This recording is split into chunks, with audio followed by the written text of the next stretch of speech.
Bonjour et bienvenue dans ce nouveau rendez-vous d'Experts et Territoires organisé par la Dépêche du Midi avec le Centre de gestion de Haute-Garonne que nous avons intitulé aujourd'hui « Quel service public territorial en 2030 ?» Alors vous le savez, réforme de la fonction publique, digitalisation accélérée, crise sanitaire avec les conséquences notamment sur le télétravail des agents des collectivités territoriales. La fonction publique territoriale a été percutée par de nouveaux enjeux et tente de répondre à ces nouveaux défis. Et on va essayer de voir, de les lister déjà aujourd'hui, puis de voir un petit peu comment le tissu des collectivités territoriales s'y emploie et comment le centre de gestion qui vient en appui, notamment dans la gestion des ressources humaines pour les collectivités, vient aider ces acteurs à se mettre en mouvement.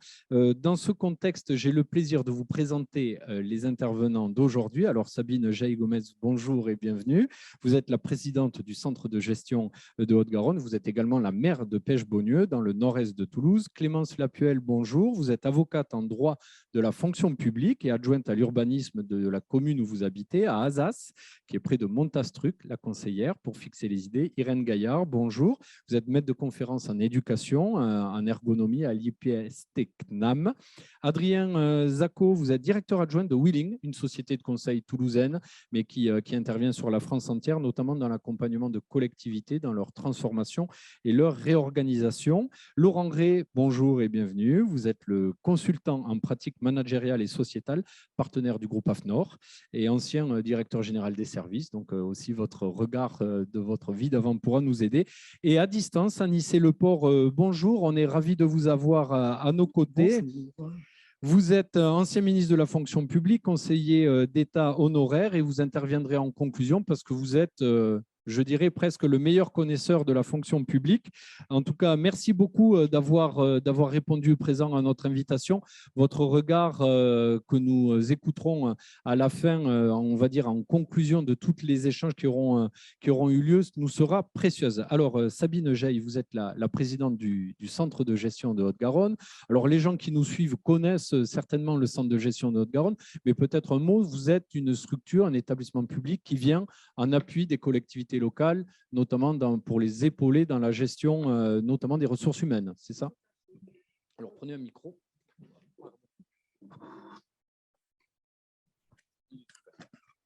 Oui, tout à fait. Donc, nous épaulons l'ensemble des collectivités sur tous les volets en fait, qui concernent les ressources humaines.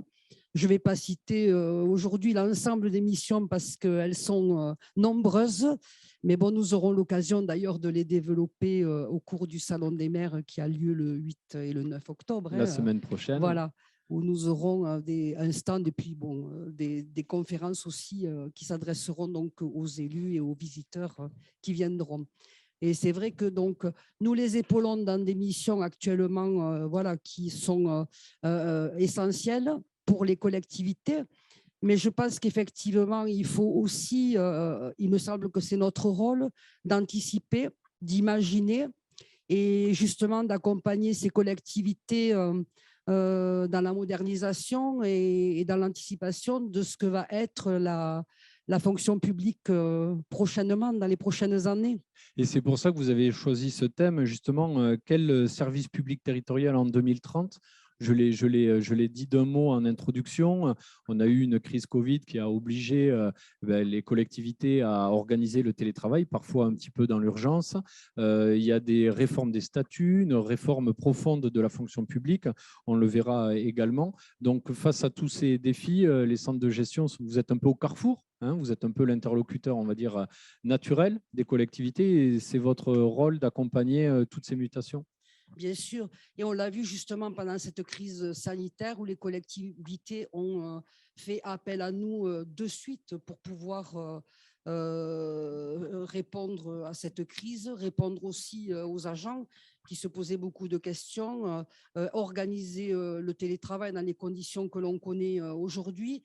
Et c'est vrai qu'on a été très réactif et très proche des collectivités à ce moment-là. Et c'est vrai que cette crise sanitaire a révélé encore des mutations, des choses qui avaient évolué dans le service public et la manière, les méthodes et les pratiques du service public. Mais ça fait quand même déjà quelque temps que le service public est bouleversé par des transformations successives. Vous les avez évoquées, je ne vais pas les rappeler.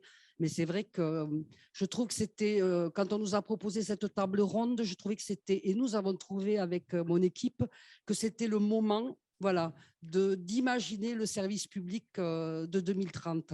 Et peut-être d'un Si on mot, peut, parce que ouais, bon, on si va on peut essayer. l'imaginer. On va essayer d'ouvrir les débats, mais en tout cas, c'est vrai, vous l'avez dit, la transformation ne date pas de la crise sanitaire. Elle avait Non. été engagée depuis déjà quelques années, notamment la digitalisation.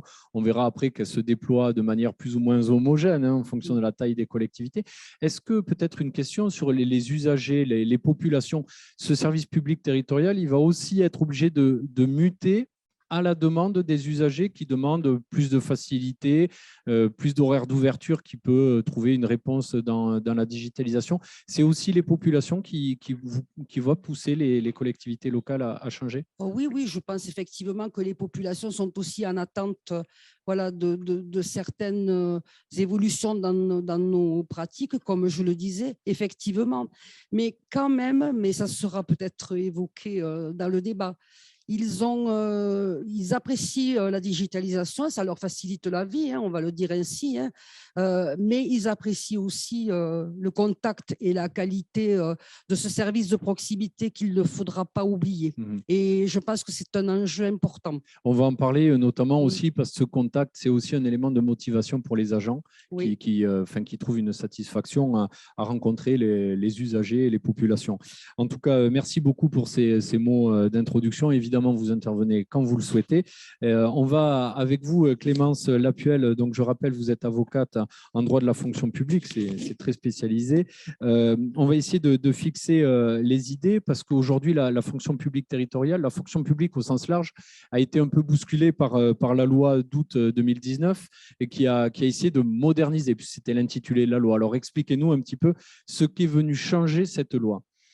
Alors effectivement, pour aborder le futur, c'est intéressant de voir l'existant et de voir les dernières évolutions en la matière, où on a déjà un droit que l'on pourrait qualifier, comme on l'a dit avec M. Leport hier, d'obèse, ou avec énormément de lois, de directives, de circulaires, une grande difficulté pour s'y retrouver, une grande difficulté pour les élus, dont je fais partie, hein, où effectivement on a très souvent recours au centre de gestion pour nous épauler, malgré ma fonction également dans ma double casquette d'avocate en droit de la fonction publique. Parce que c'est un peu un maquis pour un élu qui n'est pas forcément juriste de formation. Tout à fait. Et même en tant qu'avocat, ce que je vais vous dire va peut-être vous choquer, mais moi, ma principale source de données, ça va être Google. Ah oui. Voilà, je n'ai pas de code de la fonction publique, donc je vais surfer sur le net pour regarder des fiches interprétatives des différents centres de gestion ou du site du service public ou bien tout simplement de la jurisprudence. Mais ce qui fait une grande masse de données. Et pourquoi ça n'a pas été, toutes les règles qui concernent la fonction publique n'ont pas été compilées dans un code? Alors justement, voilà, je laisserai à M. Leport de nous en dire un peu plus sur le sujet, mais il semblerait qu'on soit actuellement en train de rédiger un code de la fonction publique qui va être très attendu et qui permettra d'intégrer tout le texte, tout le droit qui concerne cette fonction publique, puisqu'on a quand même une fonction publique territoriale, hospitalière et d'État, et puis d'intégrer les nouvelles réformes déjà existantes avec la loi du 6 août 2019 et celle à venir. Et concernant donc cette loi, pour répondre à votre question, eh bien, je pense que la mesure qui a été la plus surprenante, finalement, a été la possibilité d'avoir recours à la rupture conventionnelle. C'était une révolution un peu dans le monde de la fonction publique. Hein. Tout à fait, parce que si on reprend quand même les fondements, la fonction publique, elle est là aussi pour assurer la continuité du service public. Sa qualité, bien évidemment, vis-à-vis des usagers, mais également une continuité. Et donc, quand on parle de rupture conventionnelle, on peut se dire, mais donc, quid de la continuité de ce service public? Et on peut d'autant plus se poser la question qu'à côté de cette rupture conventionnelle, en fait, le but ou l'objectif de cette loi était d'avoir de plus en plus recours à des agents contractuels, ce qui est totalement antinomique avec le statut même de la fonction publique, qui était de dire qu'on employait un fonctionnaire jusqu'à sa retraite. Après, les contractuels, c'est une pratique qui remonte déjà à longtemps, hein. Donc, en fait, cette loi de modernisation va amplifier le phénomène selon vous? Tout à fait, elle va amplifier le phénomène. Et aujourd'hui, on avait quand même des personnes qui passaient des concours, qui Oui. faisaient donc leur métier dans la fonction publique. Cette contractualisation des agents va permettre aussi d'avoir recours finalement à des personnes qui viennent plutôt de la sphère privée. Donc, qui n'est pas la même conception et le même fonctionnement, évidemment, puisque nous n'avons pas les mêmes enjeux. Dans un cadre, on a plutôt un enjeu de satisfaction, encore une fois, du service public. Et dans un autre, on a plutôt une logique d'efficacité et de rendement économique. Donc, c'est quand même deux choses très différentes. Donc, il faut voir comment ces deux sphères peuvent s'apprivoiser. Aujourd'hui, c'est quelque chose d'assez compliqué. Et justement, cette cohabitation des statuts que va amplifier la loi a été voulue. C'était vraiment l'idée de faire pénétrer, on va dire, les idées, les pratiques du privé dans la sphère publique, notamment territoriale? Oui, parce que, alors, ça, c'était la volonté à peine masquée finalement du gouvernement, puisque M. Macron, je crois, a dit que le statut aujourd'hui était un statut de la fonction publique inapproprié. Voilà, donc ce serait une volonté de le faire évoluer. Malheureusement, aujourd'hui, les conséquences de ce droit extrêmement important et difficilement abordable, plus de ces réformes qui viennent un petit peu aussi modifier la notion même de fonction publique, se traduisent au sein des collectivités territoriales avec des élus qui sont complètement perdus, mais également au sein des agents et des fonctionnaires. Parce que des agents de différents statuts cohabitent, Alors, n'ont pas le cela, même mais statut. aussi parce qu'ils ont du mal, en fait, à avoir une bonne lisibilité du droit de la fonction publique et donc du droit qui leur est applicable, ce qui Ouais. est extrêmement surprenant. Et ce qui est applicable aux voisins de bureau ne l'est pas forcément pour soi. Donc, c'est ça aussi peut-être un problème d'équité, de traitement et d'égalité. Tout à fait. Alors, effectivement, on peut avoir une disparité entre un fonctionnaire donc, qui est titulaire et un agent contractuel. Même s'il y avait la possibilité d'avoir des CDD qui devenaient CDI au bout de 6 ans. Donc, il y avait déjà eu des évolutions, mais on reste quand même sur une notion de CDI qui n'est pas non plus un agent titulaire. Donc, aujourd'hui, c'est vrai que ces personnes-là, quand ils viennent me voir, sont en grande difficulté parce qu'eux n'ont pas la possibilité de s'adresser au centre de gestion. Et ils n'ont personne, ils n'ont pas d'organisme qui viennent leur expliquer comment faire, mis à part les services de ressources humaines de leur collectivité. Et alors, dans ce contexte, les élus et puis les DGS aussi, comment ils font pour appréhender cette multiplication des statuts des personnels? C'est comment on décide d'ouvrir plutôt sous statut fonctionnaire un poste ou plutôt contractuel? Comment ça s'organise? Alors après, il y a des règles, c'est-à-dire qu'effectivement, si on est sur un emploi permanent, normalement, on doit avoir recours en priorité à un fonctionnaire et pas à un agent contractuel. Un agent contractuel, comme son nom l'indique, il est là pour répondre normalement à un besoin temporaire. Voilà. Mais c'est vrai qu'on voit de plus en plus une dérive. Et j'ai aussi les exemples d'agents ou de collectivités qui me disent écoutez, voilà, ça va faire 6 ans que j'ai mon agent en CDD, je ne vais pas le renouveler parce que je sais très bien que sinon je devrais le mettre en CDI. Donc, on a quand même des notions qui deviennent un peu On parfois… a des réflexes un peu, oui. Exactement. D'accord. Exactement. Mais il y a, à mon sens, une possibilité véritablement d'améliorer ces relations-là, déjà en ayant peut-être effectivement un organisme qui viendrait soutenir ou éclairer, simplement éclairer les fonctionnaires et les agents sur ces sujets, qui serait un peu le parallèle du centre de gestion pour les élus. Et puis aussi d'essayer de développer le dialogue. Parce qu'aujourd'hui, en fait, de ce que moi je peux constater, c'est que le dialogue est devenu de plus en plus compliqué entre les agents et les élus. Élus qui est bien normal, n'ont pas forcément des formations de management public.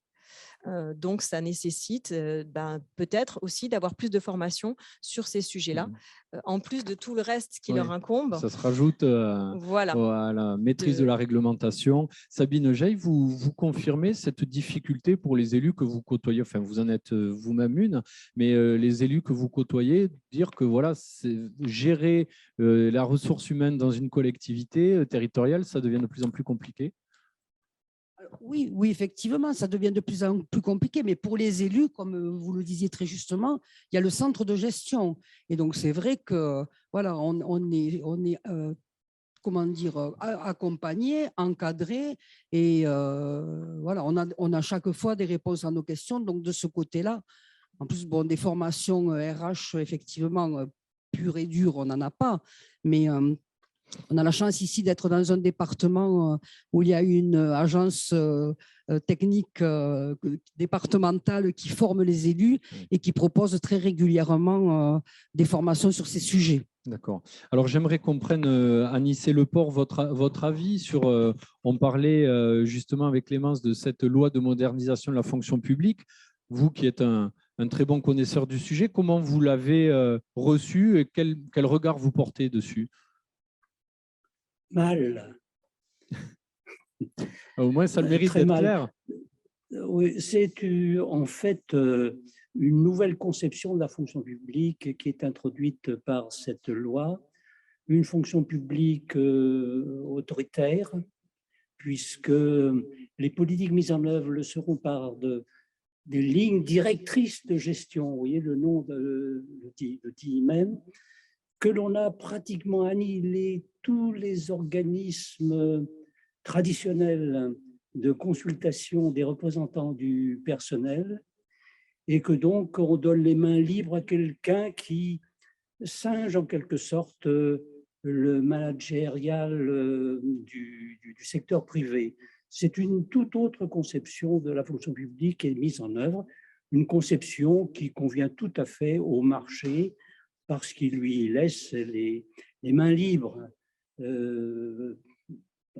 Notamment le thème qu'on a du mal à contester parce qu'il n'y a pas lieu, de déontologie par exemple, se différencie tout à fait nettement du droit positif qui, lui, formule des normes. Les déontologies fabriquent des recommandations, des codes, elles ne sont pas normatives. Et donc, ça convient beaucoup plus aux relations contractuelles et non pas aux relations qui sont structurées dans le service du public, dans le service de l'intérêt général. Donc, je pense que la loi du 6 août 2019 est une loi qu'il faut combattre et à ce sujet, j'approuve totalement ce qu'a dit Maître Clémence Lapuelle. Très bien, ben merci voilà. Monsieur Leport de son… Ce qui ne m'étonne pas. Vous intervenez quand vous le souhaitez, vous faites un petit signe et puis de toute façon, on va poursuivre ensemble les échanges. Alors Irène Gaillard, vous êtes maître de conférence en éducation et ergonomie à l'IPS Tecnam. On parle un petit peu des défis qui s'annoncent pour la fonction publique territoriale et les collectivités territoriales. On a parlé de la réforme, la loi de modernisation. On voit, il y a eu par le passé le non-renouvellement des postes dans la fonction publique, voire un petit peu, c'est venu aussi peut-être redéfinir les périmètres, les transferts de compétences d'une collectivité à l'autre avec des lois de réforme également. C'est un mouvement, on a l'impression qu'il y a des changements permanents et qu'on court après les réformes. Oui, c'est ça. Donc, si on veut penser à 2030, de toute façon, la fonction publique, notamment territoriale, elle est inclue dans une trajectoire de dynamique qui est amorcée depuis longtemps, comme ça a été dit. C'est des choix politiques, comme ça a été dit également, et ces difficultés qui se manifestent concrètement par ces évolutions, notamment le travail des contractuels à côté des fonctionnaires, etc., est partagé avec toutes les autres fonctions publiques, en fait. Voilà. Donc, les évolutions, on en a parlé. Moi, je prends ces évolutions donc, en tant qu'ergonome. Donc, effectivement, il y a un travail politique qui est fait, mais c'est un fait. Le cadre de travail, la fonction publique évolue. Et là-dedans, on a des personnels, on a des agents, on a des dirigeants il faut qu'ils trouvent du sens à leur travail, qu'ils évoluent, qu'ils suivent et qui répondent aussi à une réalité, une demande, l'évolution technologique, la dématérialisation de la vie publique qui est intéressante ou pas intéressante, mais on accompagne ça. Et c'est vrai qu'avec le CDG, on a un lien, moi je suis universitaire, et on a essayé de réfléchir à ce qu'on pouvait faire. Et en fait, on se situe au plus près des agents, Donc, la question politique, elle existe. On fait avec. Hein. On la travaille, on peut lutter avec, mais ça se fait dans certains endroits. Et quand on s'occupe des conditions de travail, on fait avec. Et toute la question, c'est de donner du sens. Et je pense aussi que la loi, elle donne des marges de manœuvre, comme beaucoup de choses dans ces évolutions. Vous pensez à quoi, par exemple? Je pense que quand on reçoit une loi, la manière de la mettre en œuvre, je veux dire, on peut réfléchir aux procédures de recrutement localement. Donc, il y a quelque chose d'assez intéressant qui est aussi la territoriale. Je crois que les RH vont choisir comment, tout en s'inscrivant dans la loi, quelle conception ils ont du service public. Ah oui. Et donc là, il reste des choses. Et donc là, il y a des choses qui peuvent se travailler aussi pour développer les conceptions de la territoriale. Donc, effectivement, c'est traversé par une conception politique. Et c'est certainement, alors ce qui est très, très particulier, ça a été mentionné, c'est que les élus sont présents et ils ont une conception politique. Et ils se retrouvent en tant qu'employeurs. Donc les élus peuvent donner le là ou non, ou faire le contraire de ce qu'ils font. Mais il y a cette originalité propre à la fonction territoriale qui a un impact sur les conditions de travail et qui va permettre de trouver peut-être des marges de manœuvre pour accompagner ces transformations. Alors Voilà. après, ces marges de manœuvre, Sabine Jaille, vous me direz si je me trompe, mais elles sont aussi contraintes par le budget. Donc parfois, voilà, on préférerait avoir plus de statut fonctionnaire, mais on ne peut pas s'engager sur une pérennité de poste au-delà de 6 ans. Donc il y a aussi ces contraintes-là. Absolument. Depuis la structure budgétaire avec la structure de la masse salariale, mais au sein des collectifs, dans la façon de fonctionner, on peut faire des choix.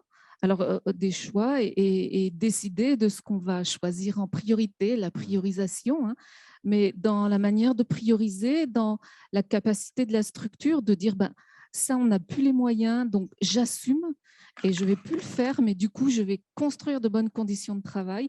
Eh bien, tout ce rôle des décideurs, des dirigeants va permettre en tout cas de vivre cette transformation en donnant du sens aussi.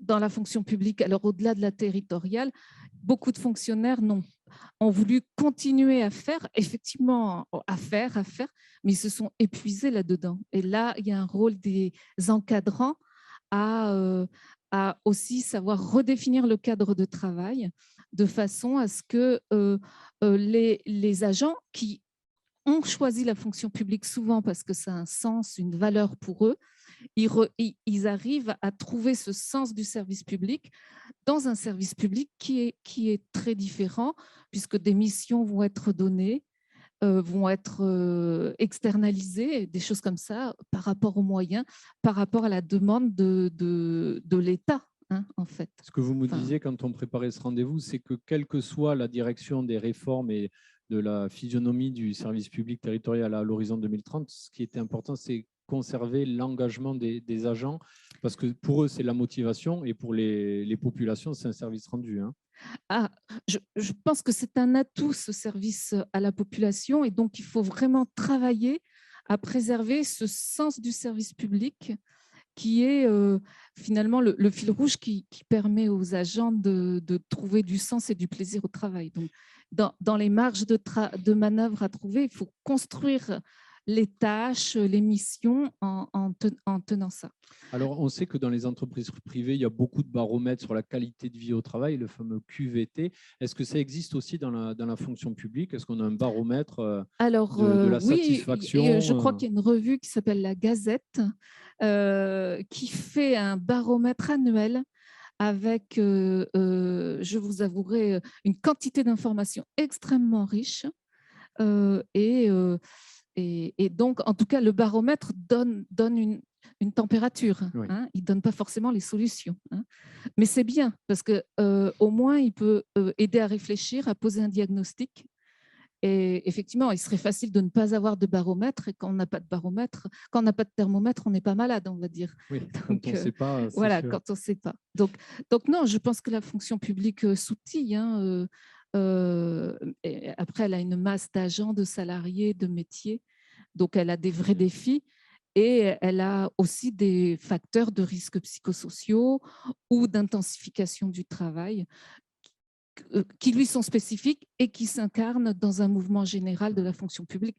Le non-renouvellement d'un poste sur 2 pour la fonction publique, c'est sûr qu'il se traduit par des transformations du travail. Justement, une transformation souvent qui implique une polyvalence des agents à qui on demande d'être de plus en plus polyvalents. Est-ce que ça, c'est une source de stress, de dégradation de la qualité de service rendu? Alors, moi, mon point de vue sur la polyvalence, ce n'est pas la polyvalence qui est un problème, c'est la manière dont on va la réaliser. Si c'est une polyvalence où on bouge trop parce qu'il n'y a plus personne et qu'il faut tout faire, c'est une polyvalence extrêmement négative. Si c'est une polyvalence qui va permettre aux gens de développer leurs compétences, leur métier, ce sera bien. Je pense qu'au jour d'aujourd'hui, il y a de la polyvalence, il y a des formes de polyvalence et je pense que bien sûr, il y en aura à l'avenir. Mais la polyvalence, c'est des fois intéressante aussi pour ne pas trop exposer les gens. C'est-à-dire, si vous avez quelqu'un qui fait un travail physique, on sait qu'il y a la territoriale, elle est au concret. Hein, quand on débroussaille, on débroussaille. Hein, et la polyvalence, elle permet de diminuer les risques. Donc, bien pensée, elle est intéressante pour les personnels et pour la prévention de l'usure au travail et pour le sens au travail. Mal faite, c'est une catastrophe. Si c'est une polyvalence par défaut, ça s'inverse, vous voyez. Donc, c'est un moyen à réfléchir. Face à toutes ces mutations, est-ce que les DGS sont appelés à devenir des vrais managers? On l'a vu avec M. Leport, peut-être avec des habitudes plutôt du privé qui pénètrent la sphère publique. Est-ce que le DGS doit aussi réinventer sa façon d'organiser ses services et de les manager? Alors, je ne sais pas, c'est un acteur très important, le DGS, donc, parce qu'il va impulser la stratégie, il va orienter le travail RH. Donc, et effectivement, la manière d'incarner la fonction va être, à mon avis, très, très déterminante. Très bien. Alors, on va se tourner vers les deux consultants qui sont avec nous. Adrien Zacco, vous êtes directeur adjoint de Willing, donc une société de conseil qui accompagne des organisations privées, mais aussi beaucoup publiques. Et Laurent Ray, vous êtes consultant en pratique managériale. Alors, Adrien, est-ce que vous reconnaissez l'état descriptif qu'on a fait avec les 2-3 premiers intervenants, vous qui côtoyez des collectivités, mais aussi des administrations centrales? Oui, absolument. Moi, j'ai un constat de terrain, c'est qu'effectivement, ce qu'on constate sur le terrain, c'est que parfois, il n'y a pas forcément le choix. On parlait de choix tout à l'heure, parce que ce choix, il est contraint. Il est contraint souvent par la recherche de compétences qui sont difficiles à trouver, notamment dans les collectivités qui ont du mal à être suffisamment attractives pour attirer de la compétence. Et derrière cette recherche de compétences, il y a une volonté de faire face à ce que traversent ces collectivités. On en a parlé, hein, les réformes territoriales, mais aussi les usagers qui sont en demande. Alors, certains types, je partage aussi le fait que la dématérialisation de la relation à l'usager, c'est pas quelque chose, c'est pas une fin en soi, puisqu'il y a aussi beaucoup d'usagers qui sont et d'agents qui sont en demande de contact. Néanmoins, pour faire face aujourd'hui à ces tendances, les collectivités recherche de la compétence. Et on parlait de la loi d'août 2019 et avec la possibilité de recourir au contractuel plus facilement. Je ne sais pas si c'est une bonne réponse. En tout cas, il me semble que c'est une tentative de réponse pour apporter un peu plus de fluidité et de souplesse aux collectivités pour attirer de la compétence. Parce que déjà, aujourd'hui, on voit que c'est compliqué pour attirer de la compétence au secteur privé. Ça l'est aussi sur le secteur public. Et alors qu'il y a une demande forte des usagers et parfois une incapacité à mener le projet parce que les compétences sont nouvelles et les agents en place ne sont pas forcément tous outillés. Ça ne veut pas dire qu'ils ne pourront pas l'être, mais les temps de formation et le temps quotidien des demandes d'usagers, parfois ça évolue différemment et on a des demandes qui appellent à être satisfaites. C'est-à-dire que les transformations qui sont demandées à l'administration, Ouais. à la fonction publique territoriale, sont tellement nombreuses et arrivent toutes en même temps qu'il faudrait passer les agents en formation en permanence. Oui, c'est là où ça devient compliqué, mais effectivement, surtout d'autant plus dans les grandes structures où il y a beaucoup d'agents et ça complexifie les choses.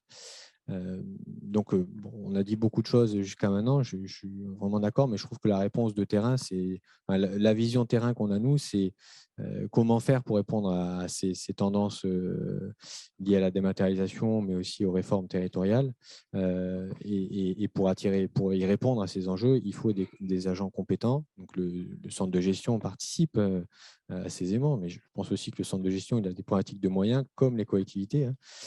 Pour attirer de la compétence, il faut des moyens, il faut un cadre contractuel qui soit attractif. Quand on parlait des CDD, attirer quelqu'un qui vient du privé en CDD, c'est moins attractif.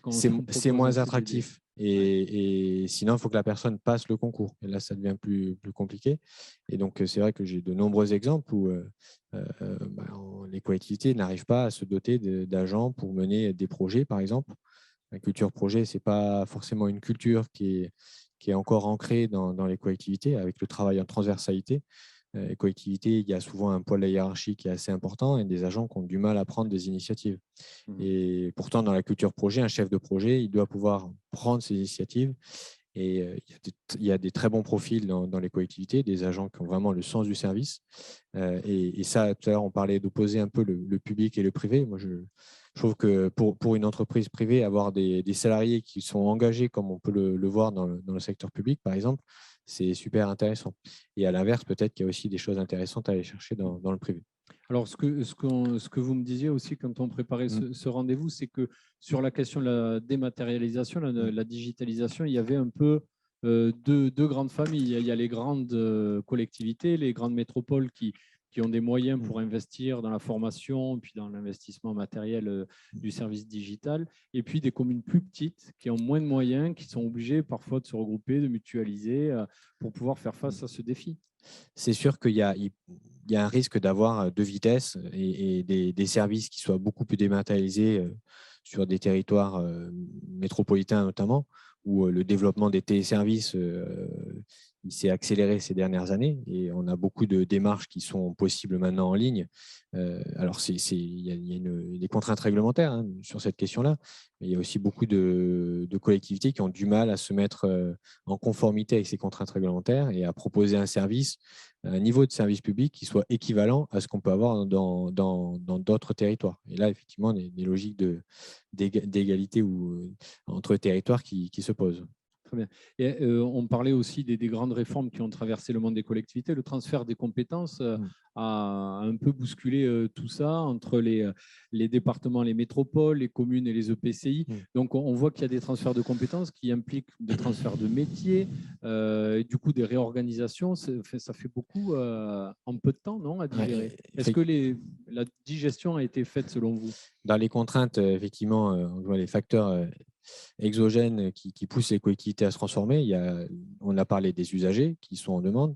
Et puis, effectivement, les successions de lois qui ont poussé vers de la décentralisation ou de la clarification des compétences entre les collectivités, régions, départements et puis communes.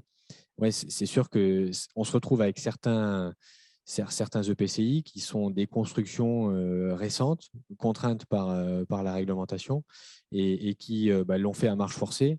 Et aujourd'hui, elles se retrouvent avec des services qui fonctionnent différemment d'une ville à l'autre, si on parle de région, par exemple, avec les fusions. Et tout n'est pas encore, clairement, tout n'est pas encore absorbé et il y a encore du travail. On le voit au quotidien dans nos actions, du travail d'harmonisation, parce que une collectivité qui a plusieurs modes de fonctionnement pour des sujets identiques, c'est une complexité qui se rajoute et qui pose problème en termes de management, en termes de système d'information, en termes de gestion des agents. Très bien. Alors, Laurent Ray, pour vous, la fonction publique va devoir faire face à trois grandes révolutions, le digital, l'intergénérationnel et le développement durable, parce que comme ça s'impose aux citoyens, aux entreprises, les collectivités n'y couperont pas. C'est ça aussi, ces 3 défis que doivent embrasser des collectivités qui sont soumises à des réformes, des transferts de compétences. Quel regard vous portez sur ce monde territorial qui est qu'on met un peu en mouvement, souvent de force? Mais qui a toujours été en mouvement. Moi, je suis plutôt du monde des organisations sur des territoires. Les organisations, qu'elles soient publiques, privées, elles sont interpénétrées, elles interagissent entre elles déjà. Elles ne sont pas isolées, en fait. Elles ne sont pas isolées et c'est complètement pour eux. Il y a 2 lois importantes, on en a parlé, la loi de transformation de la fonction publique de 2019. Il y a aussi la loi Pacte côté entreprise qui invite fortement les entreprises à, au niveau de leur statut, intégrer leurs responsabilités sociale et environnementale. Alors, l'exemple de Danone est un très mauvais C'est un contre-exemple marqueur, presque. mais j'ai envie de dire, la porte est entrouverte. Si on raisonne organisation, notre raison d'être collectivité, c'est l'usager. Hein, sa satisfaction. Notre job, c'est ça. Ça devrait être le seul indicateur? Non, parce qu'on a souvent oublié l'humain. Et je m'y mets dedans quand je dis ça. Hein, j'ai fait ce métier. Vous étiez DGS. Oui, pendant très longtemps, DG même mutualisé. On a oublié l'agent parce que si ça ne fait pas sens au travail, si la qualité de vie au travail n'y est pas, il y aura un impact sur la motivation. Et du coup, sur le service rendu aux populations, ben, si un agent est moins motivé, est-ce que… Oui, alors moi j'ai tendance à raisonner à l'envers, c'est-à-dire que je pars entre guillemets des impacts ou des résultats. C'est-à-dire qu'une collectivité, elle sert un usager. S'il n'y a pas d'impôt, s'il n'y a pas de tarif, il n'y a pas de collectivité, il n'y a pas de service. Elle doit servir aussi ses agents, sa ressource humaine, qui est sa première ressource. Et ce n'est pas la ressource financière, elle est d'abord humaine. Et la troisième, c'est la société civile à travers la traduction des objectifs de développement durable. Voilà, pour moi, l'essentiel, c'est ça. Et par rapport à ça, on doit être cohérent avec qui on est. C'est-à-dire, moi, collectivité, qu'est-ce que je fais? Quelle est ma vision? Quelle est la stratégie? Et si on est cohérent entre l'orientation qu'on donne de son organisation avec les résultats que l'on veut atteindre, a priori, on ne doit pas être loin du compte.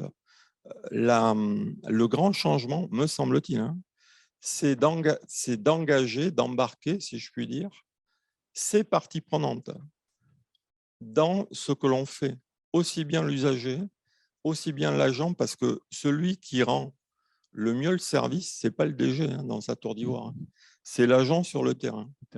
Donc l'idée, c'est de créer ces moments un petit peu de création où on lui demande ce qu'il en pense, où on demande à l'usager ce qu'il en pense. Vous voyez, à mon avis, c'est vraiment ça, les évolutions à mener pour atteindre les résultats de satisfaction de ces 3 parties prenantes. On n'a pas assez écouté les agents. Est-ce qu'il y a des, Sabine Geil, est-ce qu'il y a des instances où on écoute, comme dans une entreprise, on a un comité d'entreprise, est-ce que des fois, on peut écouter ces agents et dans quelle structure?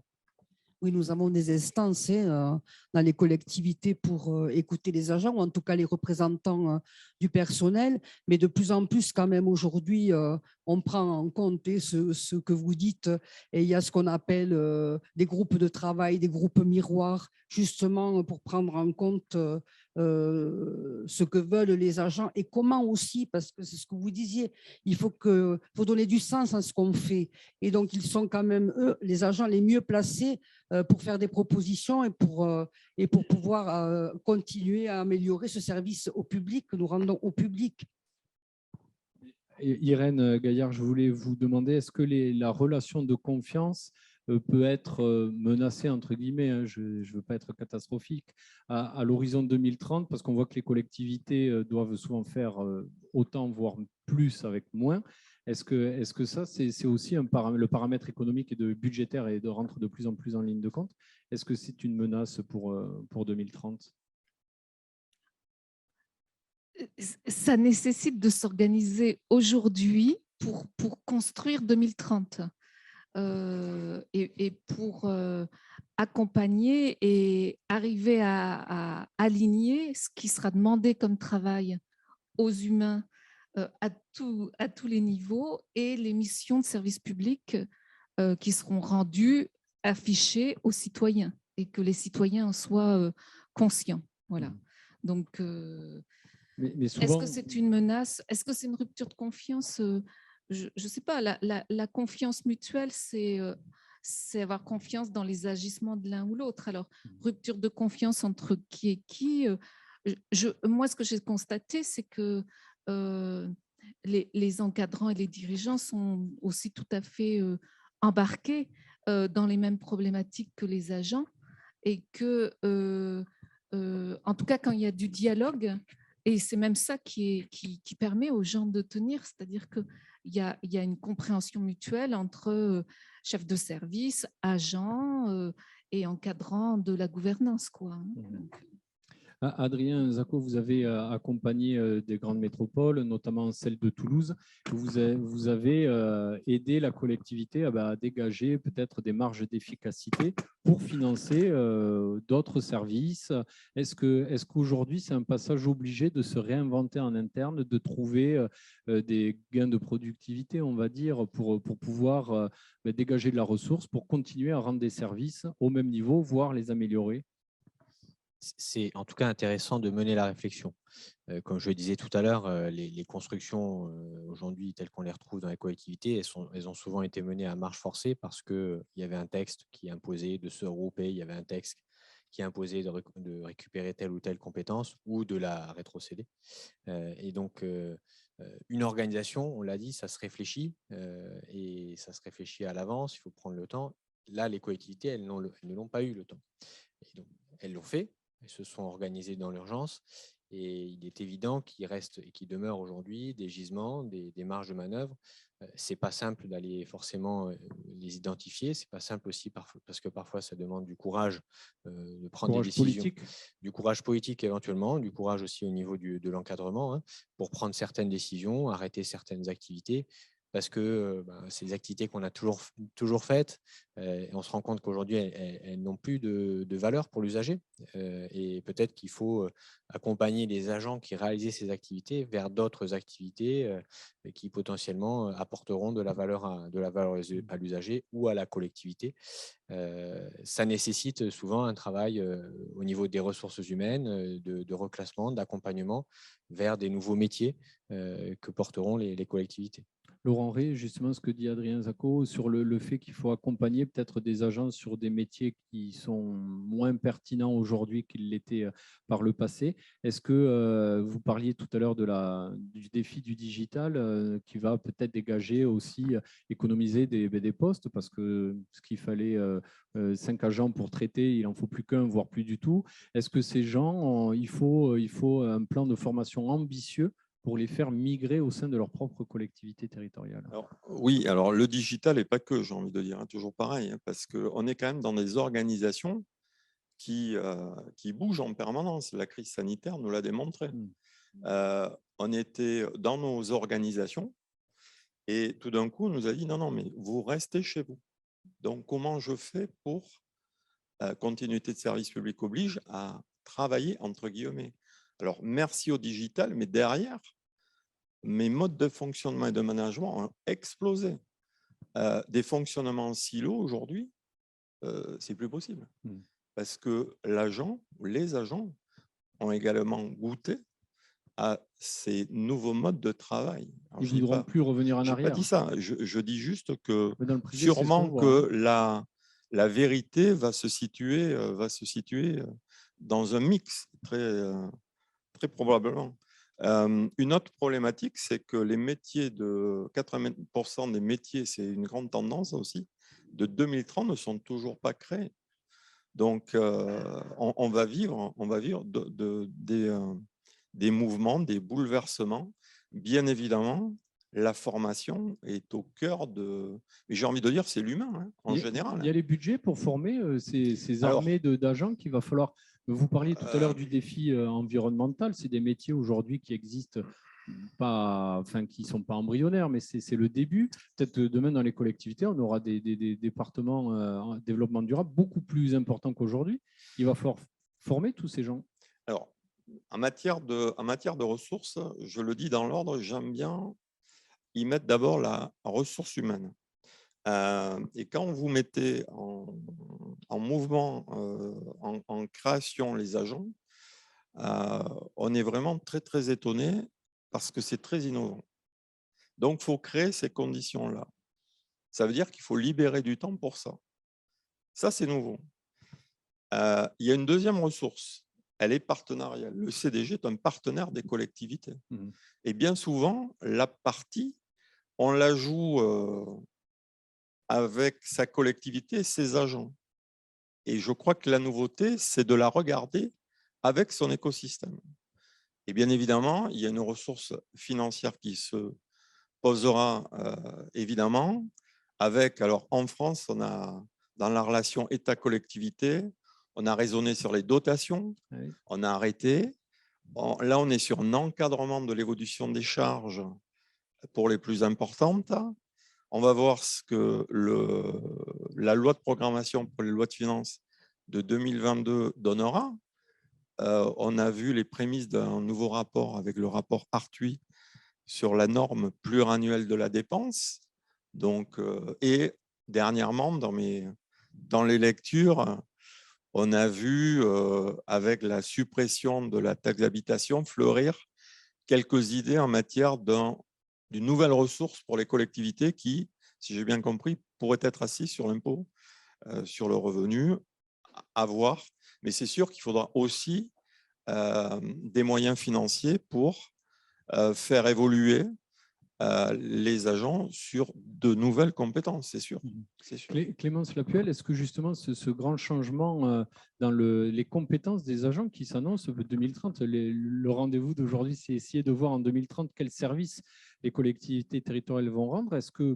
Est-ce que voilà, le plan de formation qui est conçu Baudor tous va être ambitieux? Est-ce que les problèmes les cohabitations de statut vont poser des problèmes aussi pour mettre tous ces gens en mouvement? Quel est votre regard, on va dire, juridique sur ces personnels? Alors justement, un point qui retrace cette difficulté aujourd'hui, ça va être la fiche de poste. Un agent a une fiche de poste qui retrace ses fonctions. Et aujourd'hui, c'est un petit peu le bas qui blesse parce que ces fiches de poste, souvent, on les fait au début et puis elles sont un peu oubliées et les agents ont du mal à s'adapter à d'autres choses qui ne sont pas en plus gravées dans le marbre. C'est vrai que c'est un frein. Donc peut-être que ça, déjà, il y aurait quelque chose à faire là-dessus et permettre aux agents d'avoir des possibilités d'évolution dès le début, en fait. Comme on le fait pour un marché public où on doit prévoir dès le début des modifications éventuelles, eh bien là, peut-être que dans la fiche de poste, il faudrait aussi envisager des possibilités d'évolution. Parce que ça, on le fait lors des entretiens annuels qui sont devenus obligatoires, où on leur demande quelles sont leurs perspectives d'évolution et quelles sont en fait leurs demandes en formation. Mais peut-être que cela devrait être intégré en fait dès le départ. Il faut se ménager des marges de manœuvre pour l'avenir. Tout à fait. Tout à fait. Et comme on l'a dit précédemment, et je pense que c'est très juste, il y a des postes sur lesquels on sait très bien qu'un agent ne pourra pas faire tout son exercice professionnel parce qu'il y a une fatigabilité importante et qui se traduit par ensuite des problématiques d'arrêt maladie, de congé maladie. Voilà, exactement. Donc, on les a plus ou moins identifiés. Donc, peut-être que là, déjà, il faut entrevoir des possibilités de reconversion et d'évolution au sein de la fonction publique. Tout ça est très nouveau pour un fonctionnaire. J'ai des personnes, moi j'ai des secrétaires de mairie qui ont travaillé pendant 30 ans pour une collectivité. Vraiment, pour elles, c'est toute leur vie. Et si on leur dit ça aujourd'hui, ce serait très difficile à entendre. Maintenant, les nouveaux arrivants eux sont plus dans une notion de je souhaite évoluer, je souhaite muter, parce qu'il y a aussi cette notion de mutation, je pense, qui est importante, c'est-à-dire qu'on n'est pas obligé non plus de faire toute sa carrière au sein d'une même collectivité ou au sein d'une même fonction publique ou que dans le public. Et donc, il faut ouvrir ce champ des possibles aux agents pour qu'ils puissent avoir un certain épanouissement professionnel. On peut aussi avoir une notion de personnes qui s'embêtent au bout d'un certain temps dans son travail. Je pense que la nouvelle génération est un peu dans cette notion-là. Elle est plus zappeuse que la génération précédente. Tout à fait, tout à fait. Je pense que c'est vraiment quelque chose qu'il faut prendre en considération et que les anciens fonctionnaires ne sont pas les mêmes que les nouveaux fonctionnaires. Alors, avant de passer la parole de conclusion à Anissé Leport et de prendre vos questions également, si vous avez des questions, vous allez sur l'onglet questions-réponses, Q/R, vous posez vos questions, ils nous remonteront et puis on essaiera d'y répondre avec les intervenants qui sont à mes côtés ce soir. Je voulais vous demander, est-ce que, Adrien Zacco, un grand changement arrive, c'est la certification des comptes des collectivités locales, plus l'introduction de contrôle interne, l'évaluation des politiques publiques. On voit qu'aujourd'hui, c'est vrai qu'il y a des manières de se comporter qui vont ressembler de plus en plus au privé. Est-ce que ça aussi, ça va accélérer encore le changement des organisations de la fonction publique territoriale ? Alors, sur l'évaluation publique, sur l'évaluation des politiques publiques, le contrôle interne, il y a déjà des choses qui se font, notamment sur l'évaluation des politiques publiques. Mais oui, la certification des comptes pour les grandes collectivités, c'est un facteur supplémentaire qui va pousser les collectivités à se transformer, parce que quand on certifie des comptes et quand on s'engage sur des chiffres, ça veut dire qu'on est derrière des dispositifs, notamment de contrôle interne, qui soient sérieux, des procédures rédigées, tout ce qui va permettre la vérification par une entité externe. Et donc forcément, ça va amener les collectivités à se repenser et aussi à faire évoluer leur culture, parce que la culture du contrôle, ce n'est pas forcément une culture très, très diffusée dans les collectivités. Déjà, l'évaluation des politiques publiques, ça n'a pas été simple, parce qu'en quelque part, on va contrôler l'action des élus, même si ça se fait, et c'est intéressant. Ça permet aussi quand même de donner un niveau de performance sur ce qui est délivré en termes de service public. Maintenant, le contrôle interne, on va aller plus sur les pratiques en interne de gestion, de façon à être en mesure de fiabiliser la production de comptes. Donc, une nouvelle fois, on va demander aux collectivités et aux organismes publics d'évoluer et ça va leur imposer encore une fois une réflexion, de se repenser, de retransformer et ça va amener des chantiers sur les compétences, sur les organisations, certainement la structuration de fonctions de contrôle interne, de maîtrise des risques dans les collectivités qui sont aujourd'hui à l'état embryonnaire. Très bien.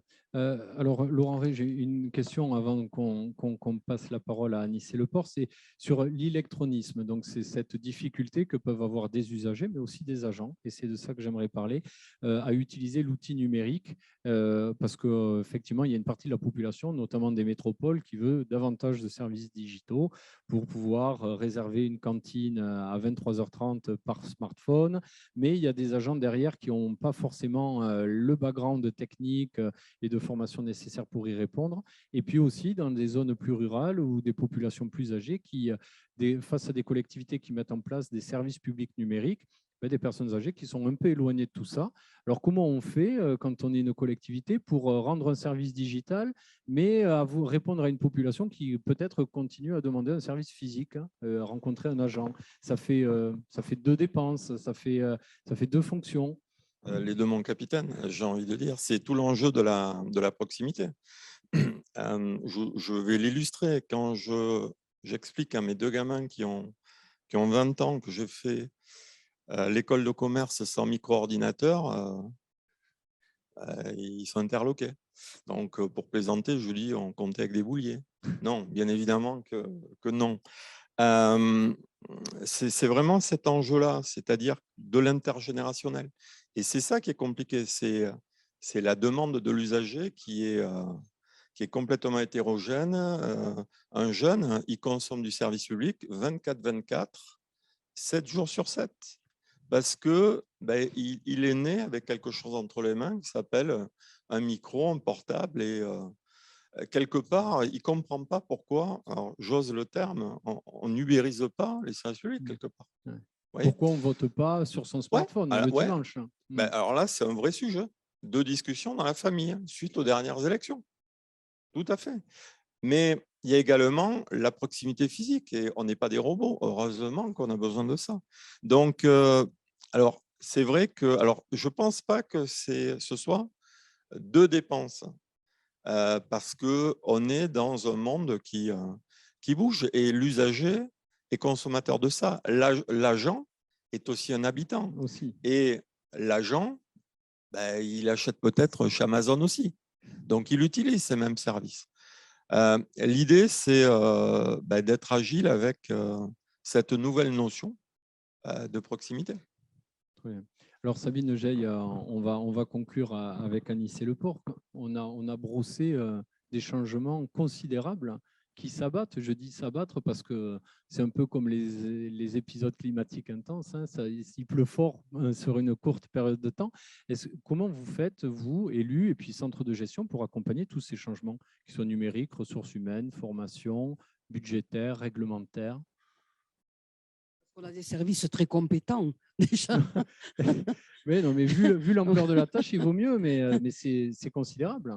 Oui, je crois que les centres de gestion ont été créés pour ça, pour accompagner toutes les collectivités dans ces domaines, justement, qui sont très spécialisés, qui évoluent en permanence.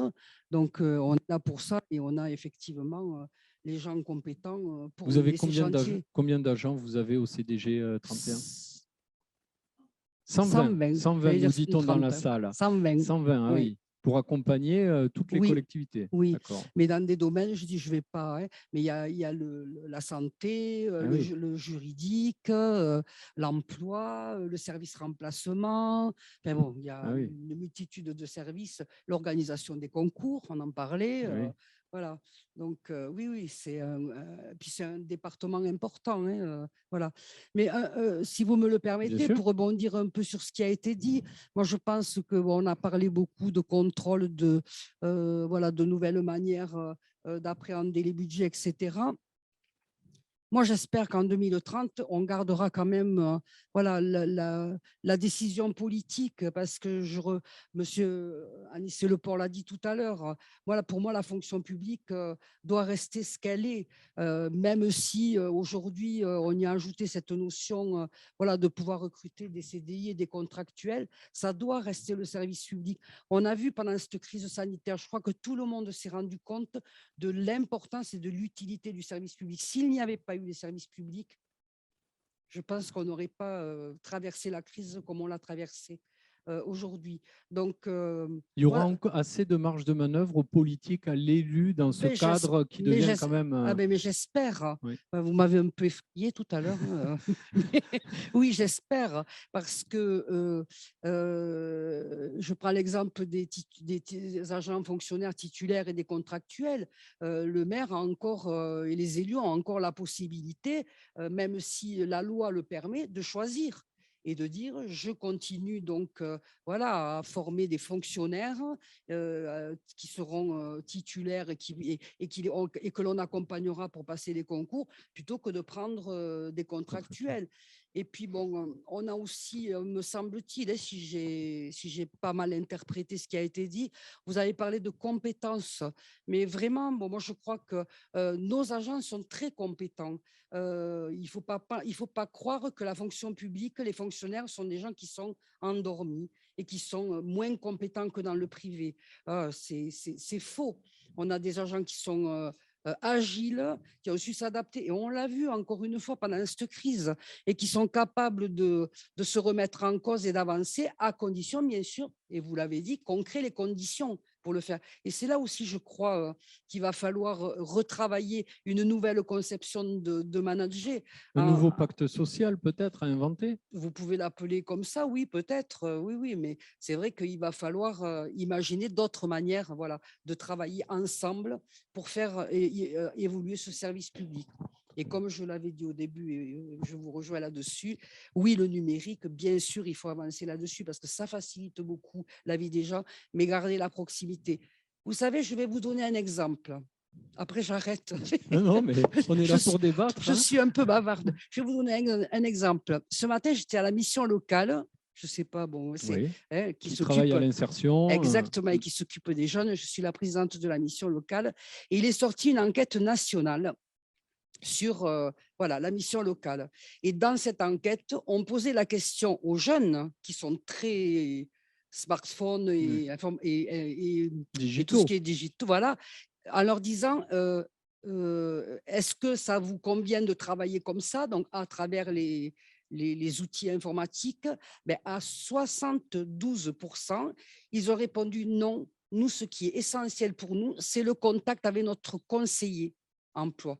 Et je crois que ils sont jeunes et ils sont habitués. Ils sont nés avec des outils à la main. Mais ils ont peut-être besoin de plus de réassurance que d'autres publics.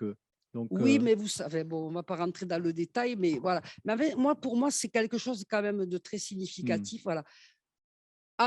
S'améliorer, évoluer, etc., revisiter nos pratiques, oui, bien sûr, mais attention donc, à toujours veiller à avoir ce service de proximité essentiel. Bon, en tout cas, c'est le message. Et faisons confiance à nos agents, je peux vous le dire. Promis, on y fera confiance. Alors, Anissé Leport, vous avez patiemment écouté nos échanges.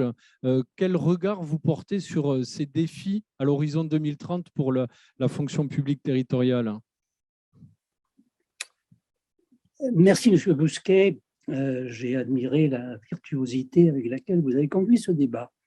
Je veux tout d'abord remercier Madame la présidente du Centre de gestion de Haute-Garonne et puis Madame la directrice générale des services qui a beaucoup fait pour la réussite de cette initiative.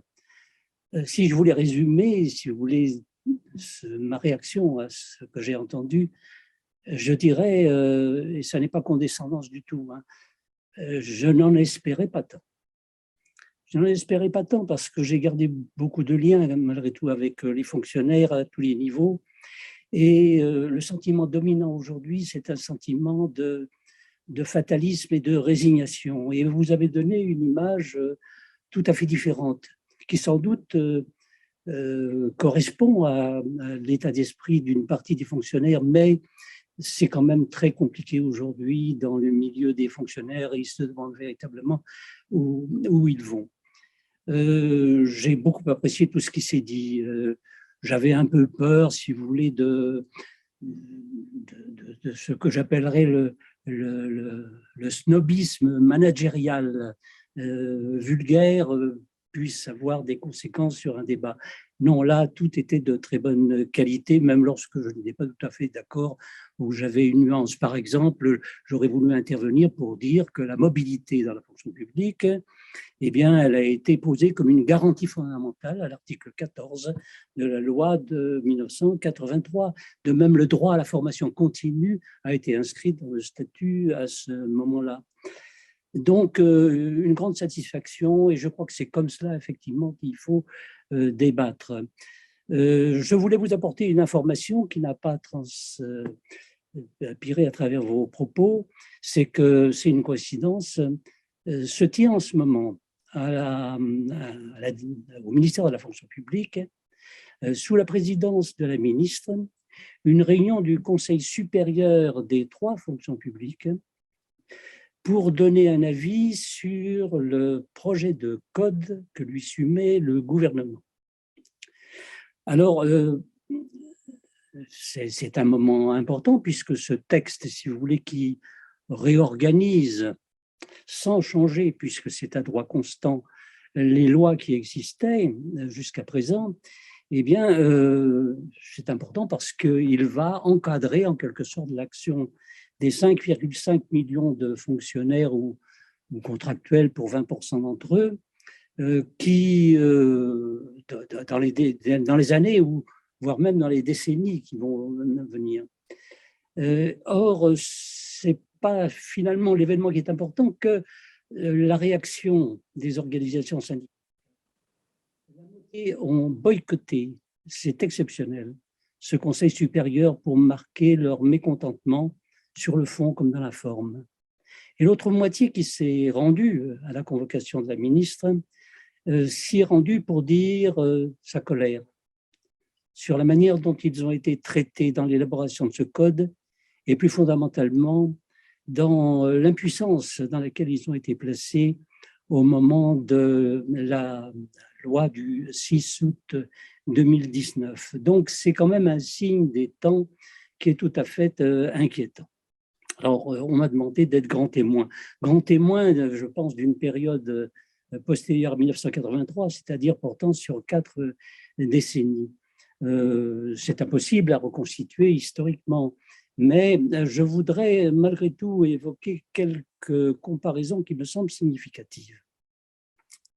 Avant 1983, quand on rencontrait un agent communal et qu'on lui demandait quelle est ta situation professionnelle, il répondait un petit peu gêné, je suis assimilé fonctionnaire. Et il vivait donc cela comme la situation un peu humiliante par comparaison avec les vrais fonctionnaires, les fonctionnaires de l'État. Et d'ailleurs, les lois de finances se chargeaient régulièrement de dire qu'il ne fallait pas avantager un agent public territorial par rapport à un fonctionnaire de l'État. Donc, un sentiment d'humiliation. Et d'un seul coup, ils sont devenus fonctionnaires à part entière. Et je dois dire qu'ils ont pris toute leur place avec l'aide des centres de gestion, mais aussi en raison des spécificités de la fonction publique territoriale, la proximité des agents, l'ouverture à des initiatives à tout niveau. Tout cela a été très intéressant et, à mon avis, a apporté la preuve de l'utilité de cette reconnaissance qui leur a été accordée en faisant des fonctionnaires. Je pourrais dire la même chose dans les services publics hospitaliers pour la fonction publique hospitalière. Or, malheureusement pour eux, la fonction publique territoriale est en grande majorité composée d'agents de catégorie C et en majorité de femmes. Et ceci a fait qu'ils ont reçu, plus que les autres catégories encore, les effets du blocage des salaires, et que s'est développé dans la fonction publique territoriale ce qu'on peut appeler une véritable précarité. Donc, entre les espoirs qui demeurent de 1983 et la situation de fait que nous constatons aujourd'hui, il y a vraiment trop de différences. Et il faut rétablir cette dignité du fonctionnaire territorial que les politiques régressives ont entamées. La deuxième chose que je voulais dire du point de vue du constat, c'est que en 1983, nous sommes parvenus à une élaboration du titre premier, mais qui a été suivie dans les 3 années qui ont suivi par les autres titres, après des centaines d'heures de discussions avec les organisations syndicales. Et le résultat, ça a été un accord de toutes les organisations syndicales sur le nouveau statut. Aujourd'hui, et l'exemple que j'ai cité au début en est un exemple particulier, aujourd'hui, toutes les organisations syndicales dénoncent la politique qui est menée par l'exécutif dans la fonction publique. Contraste absolu. S'agissant des élus, c'est un peu plus délicat, car les élus étaient réticents, voire inquiets, craignant pour leurs prérogatives, pensant que ce statut allait mordre sur leurs compétences. J'ai essayé à l'époque de les rassurer. Et puis, je crois que le temps a fait son œuvre et qu'ils se sont rendus compte, dans leur très large majorité, du cadre sécurisant que constituait pour eux ce statut. Sécurité juridique avant tout. Et ce qui fait qu'aujourd'hui, je n'entends plus aucun élu critiquer ce statut. Simplement, je les appelle souvent à faire la distinction, lorsqu'ils se plaignent de tel ou tel fait, entre le statut, qui est un encadrement juridique, qui est le cadre de la liberté, disons, des fonctionnaires de tout niveau, et puis la gestion, qui relève effectivement du savoir-faire et puis de l'initiative des uns et des autres. Mais les progrès sont considérables. J'ai été invité par monsieur le président de la Fédération nationale des centres de gestion, monsieur Michel Iriart, en 2018 au Congrès, et les choses ont été extrêmement positives et très sympathiques. De même, je croise souvent monsieur Philippe Laurent, qui a présidé le Conseil supérieur de la fonction publique territoriale pendant des années, et je crois être capable de souscrire à toutes les déclarations que j'ai entendues de sa part. Donc, là aussi, si vous voulez, les progrès ont été très importants, mais quand je vois aujourd'hui qu'il y a un front uni de toutes les assemblées représentatives des élus, qu'il s'agisse des maires, qu'il s'agisse des conseillers départementaux, qu'il s'agisse des conseillers régionaux, je me dis quand même qu'il y a là une perte à la fois de démocratie et d'efficacité qui est tout à fait déplorable. Et enfin, dernier exemple peut-être pour témoigner, le Parlement. Le Parlement a été très intéressé en 1983 par le statut des fonctionnaires. Il y a eu des belles batailles. On m'a accusé de vouloir faire un statut de la fonction publique communiste, puis socialiste, puis de gauche. Je répétais à chaque fois que c'était un statut républicain, tout simplement. Et puis finalement, même l'opposition s'est un peu rangée à cette manière de voir. Et j'ai espéré à un moment même que le statut pourrait être voté comme il l'avait été en 1946 à l'unanimité de l'Assemblée nationale. Ça n'a pas été possible, et par la voix de M. Toubon, qui dirigeait à l'époque l'opposition contre ce statut, là, tout au moins, il a convenu que c'était un statut républicain, mais il a ajouté « on n'est pas naïf ». Depuis 40 ans, je me demande ce qu'il a voulu dire. Alors, voilà l'essentiel de mon témoignage, en quelque sorte. Je crois qu'à défaut d'être complet, on peut le considérer comme assez significatif dans ce qu'il a essentiel. Alors, je voudrais terminer malgré tout parce que même si je ne risque pas d'être un acteur influent dans les années qui viennent, je m'y intéresse d'une part, et puis d'autre part, la question se pose. Et elle se pose avec tous les intervenants que j'ai entendus et qui ont pris les choses de manière très constructive, de manière très, très positive. Je voudrais simplement dire qu'il n'y a pas de réussite possible dans la fonction publique si la réalité de cette fonction publique n'est pas reconnue. Elle est de plusieurs ordres. Réalité historique, d'abord. Je ne vais pas refaire l'histoire de la fonction publique depuis l'ancien régime. Mais je dirais simplement que le choix que nous avons fait en 1946, puis en 1983, c'est le choix d'une conception du fonctionnaire citoyen. C'est-à-dire un fonctionnaire qui n'est pas là seulement pour obéir, qui n'est pas astreint à un diktat qui n'a d'autre justification que hiérarchique. Que nous avons choisi un système qui est celui de la carrière, c'est-à-dire un système qui, pour l'administration comme pour les fonctionnaires, comporte toutes les garanties de neutralité, d'impartialité et d'efficacité. Un statut également qui s'est efforcé, tant bien que mal, parce que c'est difficile, de faire un équilibre entre le principe constitutionnel d'unité de la République et cet autre principe constitutionnel de libre administration des collectivités territoriales. Équilibre entre l'unité et la diversité. Et enfin, un statut fondé sur des principes fondamentaux ancrés dans l'histoire. Principe d'égalité, article 6 de la Déclaration des droits de l'homme et des citoyens. Principe d'indépendance, loi sur l'état des officiers de 1834. Principe de responsabilité, à nouveau, article 15 de la Déclaration des droits de l'homme et des citoyens. Voilà, donc il faut respecter cette histoire parce qu'elle est porteuse et qu'elle est porteuse notamment d'enseignement pour aujourd'hui et pour demain. Deuxième aspect de la fonction publique, c'est une réalité collective. 5,5 millions de personnes, vous vous rendez compte? Eh bien, ces fonctionnaires, ce sont des gens qui ont des métiers, pas pour l'ensemble de la vie professionnelle, mais qui sont à un moment donné organisés dans des fonctions, lesquelles fonctions sont regroupées dans ce qu'on appelle les fonctions publiques ou la fonction publique.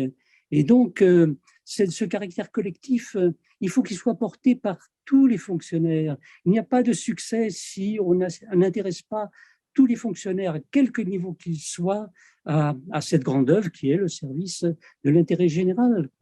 C'est pourquoi nous avions inscrit dans le statut le droit à la négociation des organisations syndicales, qui aujourd'hui est complètement bafoué. Et à partir de là, alors, on pourrait faire une bonne codification, épurer des dénaturations qui ont été apportées au statut, et puis qui se mettraient dans le cadre de cette conception de la fonction publique que j'ai précédemment développée. Troisième réalité de la fonction publique, une réalité structurelle.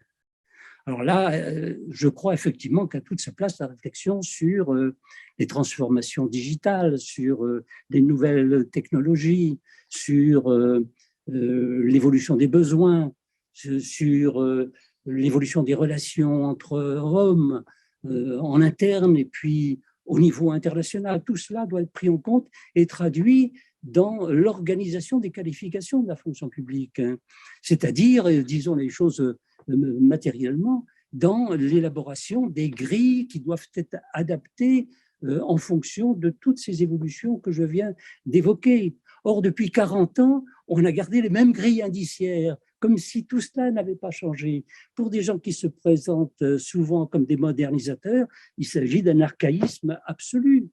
Donc, si on veut résoudre ces problèmes, je crois qu'il faut absolument mettre en œuvre ce dont je parlais tout à l'heure, c'est-à-dire une mobilité. Je suis pour la mobilité des fonctionnaires, puisqu'on l'a reconnu comme garantie fondamentale, et puis un système de formation continue qui soit effectif.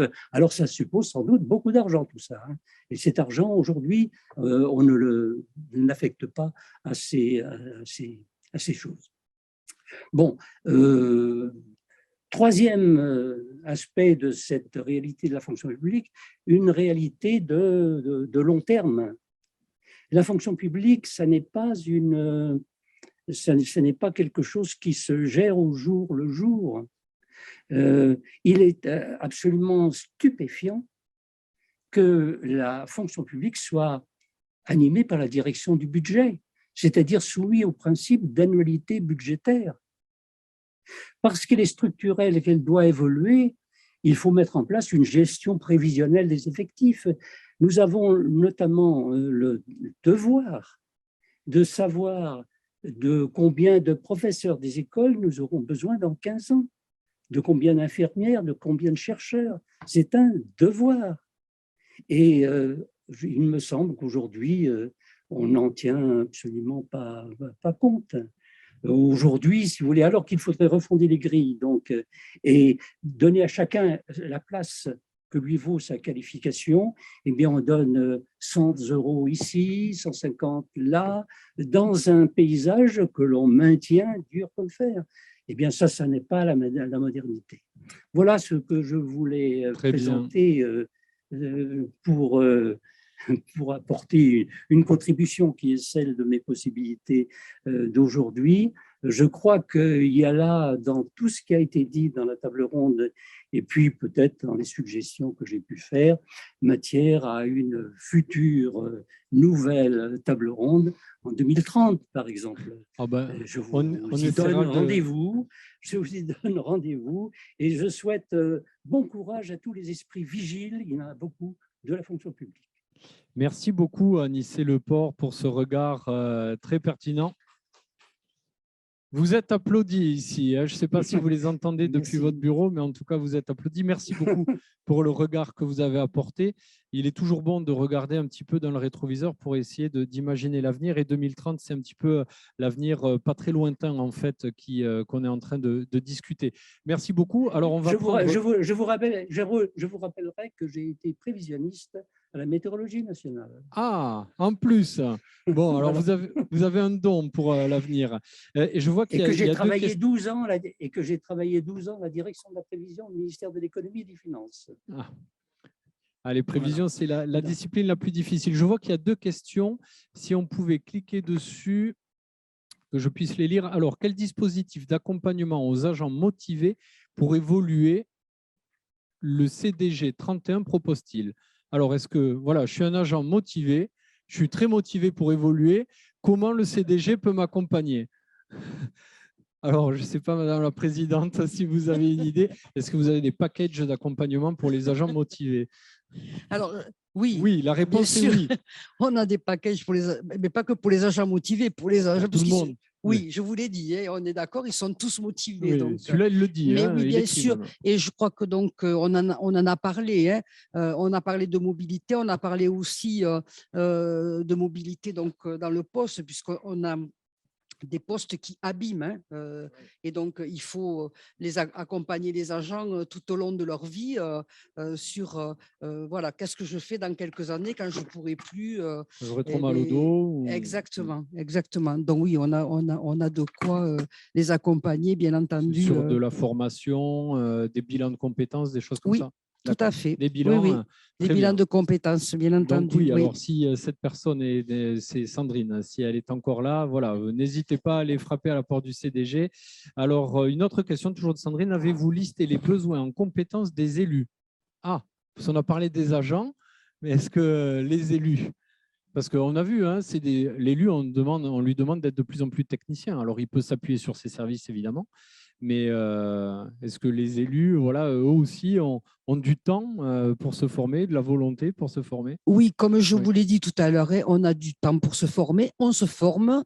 L'agence technique départementale de la Haute-Garonne propose vraiment des formations très spécifiques et très intéressantes et qui nous accompagnent tout au long du mandat. Donc, voilà, que ce soit sur le budget, que ce soit sur les RH, que ce soit sur le développement durable, la digitalisation, etc.